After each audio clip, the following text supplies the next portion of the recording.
안녕하세요. 저는 대학병원에서 치주과 진료를 하고 있는 김연아 교수입니다. 저는 지난 20년 가까이 수많은 환자분들의 잇몸 건강을 지켜오면서 한 가지 분명히 말씀드릴 수 있습니다. 잇몸병은 초기에 관리하면 간단하고 저렴하게 치료할 수 있지만 방치하면 치아를 잃고 임플란트나 도철 같은 큰 치료까지 가게 된다는 사실입니다. 오늘은 치과에서 잘 알려주지 않는 그러나 정말 가성비 좋은 잇몸 치료법 2가지와 집에서 실천할 수 있는 예방법까지 알려드리려고 합니다. 영상을 끝까지 보신다면 큰 돈 들이지 않고 건강한 잇몸을 지키는 방법을 알게 되실 거예요. 많은 분들이 치과라고 하면 충치치료, 신경치료, 임플란트만 떠올리시죠.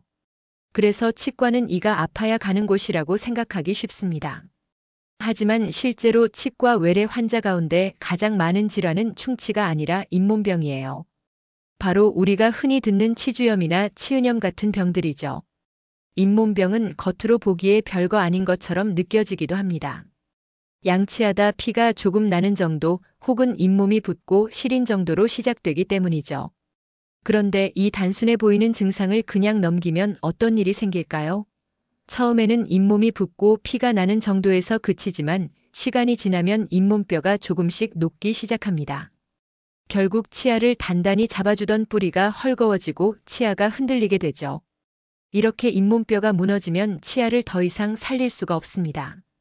결국 치아를 뽑아야 하고 그 다음 단계로는 임플란트나 브릿지 같은 보철 치료를 받아야 하지요. 그런데 여기서 문제가 하나 더 있습니다. 임플란트를 하려고 보니 잇몸뼈가 너무 많이 녹아 있어서 뼈 이식까지 받아야 하는 경우가 많다는 거예요.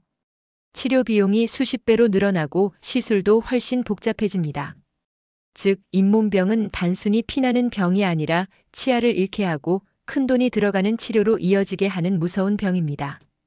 무엇보다도 한번 녹아내린 잇몸뼈는 쉽게 회복되지 않아요. 그래서 예방과 조기 치료가 무엇보다 중요하다고 말씀드리는 겁니다. 그럼 잇몸병은 왜 이렇게 흔할까요? 사실 잇몸병은 나이가 들수록 거의 모든 분들이 한 번쯤은 겪게 되는 흔한 질환입니다. 40대 이후에는 2명 중 1명꼴로 잇몸병을 가지고 있다고 알려져 있고 60대 이상에서는 열에 8, 9분이 크고 작은 잇몸 문제를 가지고 있다고 보시면 됩니다. 더 큰 문제는 초기에 특별한 통증이 없다는 점이에요. 충치는 아프니까 병원에 가지만 잇몸병은 아프지 않으니 대수롭지 않게 넘기는 경우가 많습니다. 하지만 이게 바로 치아를 잃는 가장 큰 원인이 된다는 사실을 꼭 기억하셔야 합니다. 결국 우리가 건강한 노후를 보내려면 단순히 치아를 살리는 차원을 넘어 잇몸을 지키는 것이 필수적입니다. 씹는 즐거움은 삶의 즐거움과 직결되니까요. 잘 먹는 것이 곧 건강이고 행복인데 잇몸을 소홀히 한다면 그 즐거움을 잃게 됩니다. 오늘 이 시간을 통해서 저는 여러분께 치과에서 흔히 알려주지 않는 하지만 꼭 알아야 하는 잇몸 치료법을 하나하나 알려드리려 합니다. 단순히 치료법을 아는데 그치지 않고 왜 예방이 중요한지, 어떤 생활 습관을 지켜야 하는지도 말씀드릴 거예요. 여러분이 영상을 끝까지 들어주신다면 앞으로 잇몸 때문에 큰돈 쓰지 않고도 건강하게 생활하실 수 있을 겁니다. 많은 분들이 치과에서 받는 잇몸 관리라고 하면 제일 먼저 떠올리는 게 바로 스케일링이죠. 스케일링은 치과 건강보험에도 포함되어 있고 1년에 한 번은 꼭 받으시는 분들도 많습니다. 그래서 스케일링만 하면 잇몸은 다 괜찮아지는 거 아닌가 하고 생각하시기도 해요. 스케일링은 말 그대로 치아 겉에 붙은 치석과 플라그를 긁어내는 치료입니다. 이를테면 치아 위에 쌓인 더러운 이물질을 청소하는 거라고 보시면 됩니다. 잇몸 위쪽 눈에 보이는 하얀 치아 부분에 붙은 치석을 제거하는 거예요. 이걸 정기적으로 해주면 치아 표면이 깨끗해지고 염증이 생기는 것을 줄여줄 수 있습니다. 하지만 문제는 잇몸병은 눈에 보이지 않는 깊은 곳에서 시작된다는 거예요. 겉에 있는 치석은 스케일링으로 충분히 제거할 수 있지만 잇몸 안쪽 깊은 곳에 숨어 있는 치석과 세균까지는 스케일링만으로는 잘 닿지 않습니다. 여기서 필요한 게 바로 치근 활택술과 치주 소파술 같은 잇몸 전문 치료입니다. 먼저 치근 활택술은 치아 뿌리 부분을 반질반질하게 매끄럽게 만드는 치료예요. 왜 이런 게 필요할까요? 우리가 바닥 청소를 할 때 생각해 보시면 이해가 쉽습니다. 울퉁불퉁한 바닥에는 금방 먼지가 끼고 청소를 해도 잘 안 닦이죠. 하지만 매끄럽게 다듬어진 바닥은 청소가 잘 되고 오래 깨끗하게 유지됩니다. 치아 뿌리도 마찬가지입니다. 치석을 제거하고 울퉁불퉁한 부분을 매끄럽게 다듬어주면 세균이 다시 달라붙는 속도를 늦출 수 있습니다. 다음으로 치주 소파술이라는 치료가 있습니다. 소파라는 말은 긁어낸다는 뜻인데요. 잇몸 안쪽에서 병든 조직과 세균을 긁어내는 치료라고 생각하시면 됩니다. 스케일링이 치아 겉을 청소하는 것이라면 소파술은 잇몸 속 깊은 방 안에 숨어있는 찌든 때까지 청소하는 거죠. 이렇게 말씀드리면 아마 결국 스케일링이랑 비슷한 거 아닌가요? 하고 생각하실 수 있습니다. 사실 기본 원리는 같습니다.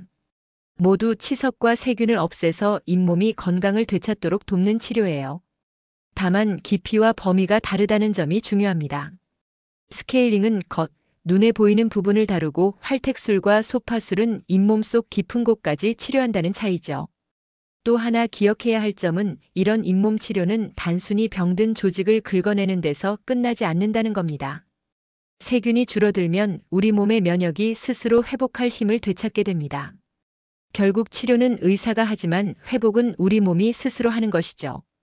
정리하자면 스케일링은 치아 겉을 깨끗하게 만드는 기본 청소, 잇몸 치료는 속까지 관리하는 전문 청소라고 이해하시면 됩니다. 겉만 닦아서는 속에 숨어있는 문제를 해결할 수 없기 때문에 두 치료는 분명히 구분해야 하고 상황에 따라 적절히 병행해야 하는 것이죠. 앞서 말씀드린 것처럼 스케일링은 치아 겉의 치석을 청소하는 치료고 잇몸 속 깊은 부분은 잘 다루지 못합니다. 그래서 치석을 제거한 후에도 뿌리 표면은 거칠게 남아있는 경우가 많습니다. 이때 필요한 치료가 바로 치근 활택술입니다. 치근 활택술이라는 이름이 조금 낯설게 들리실 수 있는데요. 쉽게 말하면 치아 뿌리를 깨끗하고 매끄럽게 다듬어주는 치료입니다. 왜 이게 중요할까요? 생각해 보세요. 울퉁불퉁한 돌 표면은 먼지가 잘 끼고 청소해도 금방 다시 더러워집니다. 반면 반질반질하게 닦인 표면은 청소가 쉽고 오랫동안 깨끗하게 유지되죠. 치아 뿌리도 똑같습니다. 치석을 긁어낸 뒤 울퉁불퉁한 뿌리를 매끄럽게 다듬어주면 세균과 치석이 다시 달라붙는 속도를 늦출 수 있습니다. 이 치료는 보통 스케일링을 먼저 한 뒤 12주 정도 지나서 진행하는 경우가 많습니다. 처음부터 깊은 치료를 하면 환자분이 불편할 수 있기 때문에 붓기가 조금 가라앉은 다음에 하는 거죠. 또 마취도 부담스럽지 않습니다. 주사 마취가 아니라 바르는 크림 형태의 도포 마취로도 충분히 가능합니다. 그래서 큰 두려움 없이 받을 수 있는 치료예요. 치근 활택술의 가장 큰 효과는 잇몸뼈 손실을 막아준다는 데 있습니다. 세균이 치아 뿌리에 달라붙어 염증을 일으키면 그 염증이 잇몸뼈까지 번져서 뼈가 녹아버립니다. 한번 녹은 뼈는 다시 회복되기 어렵기 때문에 이 과정을 초기에 차단하는 것이 중요합니다. 치근 활택술은 바로 이 과정을 멈추게 해주는 거죠. 추가로 이 치료를 하면 일상에서 겪던 여러 불편이 줄어듭니다. 양치할 때 피가 나던 증상, 잇몸이 붓고 눌렀을 때 욱신거리던 증상, 그리고 치아가 들뜨는 듯한 느낌이 개선되는 경우가 많습니다. 무엇보다도 음식을 먹을 때 훨씬 편안해지고 잇몸에서 나는 불쾌한 냄새도 줄어들 수 있습니다. 정리해보면 치근 활택술은 스케일링으로는 해결되지 않는 깊은 부분의 청소이자 잇몸병이 더 진행되는 것을 막는 안전장치라고 할 수 있습니다. 치료 과정도 비교적 간단하고 비용도 부담이 크지 않기 때문에 조기에 받는다면 큰 치료로 가는 것을 막을 수 있는 가장 효율적인 방법 중 하나입니다. 잇몸병이 진행되면 단순히 치석만 문제가 되는 게 아닙니다. 잇몸 안쪽 보이지 않는 곳에 세균 덩어리와 염증 조직이 자리를 잡게 되죠. 겉으로는 잇몸이 붓고 피가 나는 정도로 보이지만 속에서는 이미 병든 조직이 치아와 잇몸 사이를 가득 메우고 있는 경우가 많습니다. 이런 상태를 방치하면 결국 잇몸뼈가 점점 녹아내리고 치아가 흔들리게 됩니다. 이럴 때 필요한 치료가 바로 치주 소파술입니다. 소파라는 말은 긁어낸다는 뜻이에요. 쉽게 설명하면 잇몸 속 깊이 숨어있는 나쁜 조직과 세균을 긁어내어 깨끗하게 비워주는 치료라고 할 수 있습니다. 그럼 구체적으로 어떻게 진행될까요? 소파술은 잇몸 안쪽에 기구를 집어넣어 병든 잇몸 조직을 조심스럽게 긁어내는 방식으로 이루어집니다. 여기에는 염증으로 부어있던 잇몸살, 피가 잘 나는 조직, 그리고 뿌리 가까이 붙어있던 깊은 치석까지 포함됩니다. 말 그대로 겉에 보이지 않던 속을 대청소하는 과정인 거죠. 소파술은 깊은 부위를 건드리는 만큼 간단한 도포 마취로는 부족합니다. 그래서 국소 마취를 하고 진행하는 경우가 대부분입니다. 치료 과정에서 환자가 느낄 수 있는 불편을 최소화하기 위해 꼭 필요한 단계죠. 그렇다면 소파술을 받으면 어떤 효과가 있을까요? 첫째, 잇몸 속에서 세균과 염증을 직접 제거하기 때문에 치주염이 더 진행되는 것을 막을 수 있습니다. 둘째, 치료 후에는 잇몸이 차츰 건강한 조직으로 회복되면서 피가 나는 증상이나 붓기가 줄어듭니다. 셋째, 치아를 잡아주는 조직이 안정되기 때문에 치아가 흔들리는 것을 예방할 수 있죠. 물론 치료 직후에는 약간의 불편이 따를 수 있습니다. 며칠간 시큰거리거나 이가 시린 증상이 생길 수 있고 씹을 때 예민함이 느껴질 수도 있습니다. 하지만 대부분 일시적인 증상이고 시간이 지나면 점차 안정됩니다. 중요한 건 이 과정을 통해 잇몸병이 뿌리째 정리되고 장기적으로 치아를 지킬 수 있다는 점입니다. 정리하자면 치주 소파술은 스케일링과 활텍술로는 해결되지 않는 깊은 염증을 직접 제거하는 근본 치료라고 할 수 있습니다. 즉, 눈에 보이는 표면 청소에서 한 단계 더 나아가 보이지 않는 속까지 다스려주는 치료인 것이죠. 많은 분들이 치과 치료라고 하면 비싸다는 인식이 강합니다. 임플란트는 수백만 원이 들고 보철 치료나 교정 역시 큰 돈이 들어가기 때문이죠. 그런데 오늘 말씀드린 칡은 활텍술과 치주, 소파술 같은 잇몸 치료는 상황이 다릅니다. 우리나라에서는 이 두 치료 모두 건강보험의 적용을 받을 수 있습니다. 즉, 환자분의 부담이 크게 줄어든다는 뜻이죠. 실제로 치료를 나눠서 시행하는 경우 보통 한 부위당 1만 5천 원에서 3만 원 정도의 비용이 발생합니다. 만약 입 전체를 4구역으로 나누어 모두 치료한다 하더라도 대략 6만 원에서 12만 원 선에서 치료가 가능합니다. 그런데 임플란트는 어떨까요? 보통 개당 120만 원에서 200만 원 사이의 비용이 듭니다. 게다가 잇몸뼈가 부족해서 뼈 이식까지 필요하다면 비용은 더 올라가고 치료 기간도 길어집니다. 단순 계산만 해봐도 잇몸 치료와 임플란트 치료 사이에는 약 80배에서 100배 가까운 차이가 나는 셈입니다. 이런 이유로 치주과 의사들은 잇몸 치료를 가성비 치료라고 부릅니다. 단순히 돈을 아낄 수 있다는 의미가 아니라 적은 비용으로 치아를 오래 지킬 수 있다는 점에서 효율적이라는 거죠. 또한 치료의 효과도 오래갑니다. 치료를 받은 후 정기적으로 스케일링만 꾸준히 관리한다면 몇 년 동안 큰 문제 없이 지내시는 분들도 많습니다. 즉, 한 번 치료에 투자하면 장기간 치아 건강을 지킬 수 있는 셈이죠. 물론 건강한 잇몸을 가진 분들이 굳이 이런 치료를 받을 필요는 없습니다. 정기적인 스케일링만으로도 충분히 예방이 가능하거든요. 그러나 이미 잇몸에서 피가 나거나 붓거나 치아가 시리기 시작했다면 빠르게 잇몸 치료를 시작하는 것이 임플란트로 가는 길을 막을 수 있는 가장 현명한 선택입니다. 정리하자면 치주 치료는 적은 비용으로도 치아를 오래 지킬 수 있고 임플란트 같은 고비용 치료를 예방할 수 있다는 점에서 진정한 가성비 치료라고 할 수 있습니다. 잇몸 치료를 받고 나면 많은 분들이 이렇게 물어보십니다. 이제 치료 끝났으니 평생 괜찮은 거죠? 하지만 잇몸 치료는 한 번 받고 끝나는 치료가 아닙니다. 치료 후 관리가 제대로 따라와야만 효과가 오래 유지될 수 있습니다. 먼저 치료 직후에는 약간의 불편이 따를 수 있습니다. 몇 날 며칠간 이가 시리거나 시큰거리는 느낌이 생기기도 하고 차갑거나 뜨거운 음식을 먹을 때 불편할 수 있습니다. 이는 잇몸 속에서 치석과 염증을 제거하면서 그동안 덮여있던 치아 뿌리가 처음으로 공기에 노출되기 때문에 생기는 자연스러운 현상입니다. 대부분 시간이 지나면 호전되니 크게 걱정하지 않으셔도 됩니다. 필요하다면 진통제를 복용할 수도 있고요. 또한 치료가 끝났다고 해서 다시는 잇몸병이 생기지 않는 것은 아닙니다. 치아와 잇몸은 계속 쓰이는 기관이기 때문에 시간이 지나면서 다시 치석이 쌓이고 염증이 생길 수 있습니다. 그래서 치료 후에는 정기적으로 치과를 방문해 점검을 받는 것이 중요합니다. 보통 3개월에서 6개월 간격으로 검진을 받으시면 안전합니다. 만약 이 기간을 넘기고 몇 년씩 치과에 오지 않으면 다시 치료가 필요한 상황이 생길 수 있습니다. 치료 후 관리에서 가장 중요한 건 역시 집에서의 올바른 양치질입니다. 아무리 병원에서 좋은 치료를 받아도 집에서 관리가 잘 되지 않으면 효과가 오래가지 못합니다. 매일매일 꼼꼼히 양치하고 치간 칫솔이나 치실을 함께 사용하는 것이 큰 도움이 됩니다. 마치 피부과에서 레이저 시술을 받고 집에서 제대로 관리하지 않으면 금방 효과가 줄어드는 것과 같은 이치입니다. 그리고 꼭 기억하셔야 할 것이 있습니다. 한번 손상된 잇몸뼈는 자연적으로 잘 재생되지 않습니다. 그렇기 때문에 치료 후에도 계속해서 관리와 예방이 필수적입니다. 치료를 받았다고 안심할 게 아니라 그때부터 시작이라는 마음으로 생활 습관을 관리하는 게 중요합니다.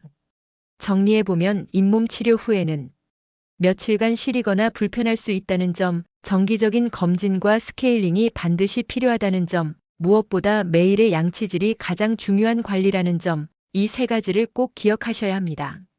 병원에서 잇몸 치료를 받는 것도 중요하지만 사실 더 중요한 건 집에서의 관리입니다.